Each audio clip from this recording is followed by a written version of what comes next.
Hey you guys, welcome back to our channel. The last time we were together, we had that monthly haul of meat, and today I'm going to show you how I make the perfectly cooked fajita style steak with the skirt steak that I bought. So it's pretty easy to make if you've ever wanted that perfectly cooked restaurant style fajita meat and just couldn't do it at home. I'm going to show you how to do it with just 4 simple ingredients.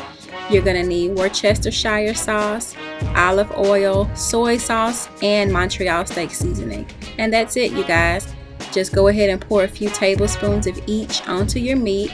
I like to slice mine up and kind of score the surface a little bit so that some of the sauce can get into there. You only need to marinate for about 20 to 30 minutes, or you can do overnight. But just remember that this meat has to be room temperature, you guys, before you put it on the fire. We're going to actually use a griddle today, but you can use a really good nonstick skillet if you have that, and turn your oven up to 300 degrees. So this method is called a London broil, which is we're going to sear it on both sides for 3 minutes precisely, and after that we're going to put it in the oven for 20 minutes, and that makes sure that the meat is cooked perfectly.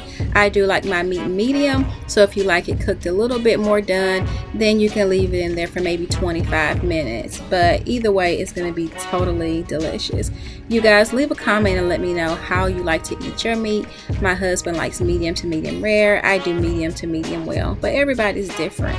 This recipe is so delicious on Taco Tuesday, or I guess it would be Fajita Tuesday,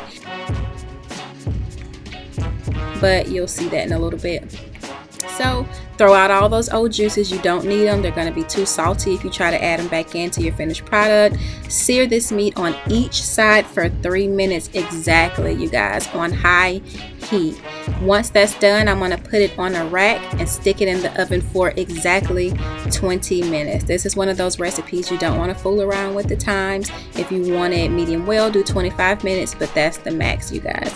So when it comes out, you have to let it rest. So I put mine on a salt block, and I'll be leaving in the comments where I get this from on Amazon. And after I cut that meat, you guys, the salt kind of digs into the meat a little bit and gives it an extra little bite of yumminess. Make sure your knife is really sharp. You see me sharpening my knife here, and I really do that every time before I cut it. And I'm going to just make this into bite-sized pieces.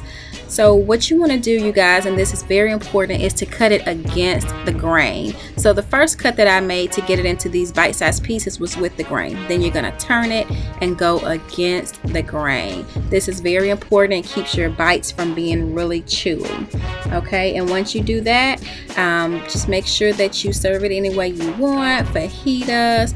I'm going to do salad today. My husband always comes and tries to grab a piece, so half of it is usually gone before we even eat dinner. But either way, it's going to be totally delicious. 4 simple ingredients, you guys. Make sure you subscribe and like and leave a comment and just let me know if you've ever tried this type of skirt steak London broil. It was delicious. I'll be back with more recipes, you guys. I'll be leaving in the comments a lot of the products that I used for some of these videos. I'm gonna link where I got my griddle from, and also the salt block, you guys. And I'm gonna see you next time with some more recipes and just some tips from us here at Everyday Anderson. Mwah.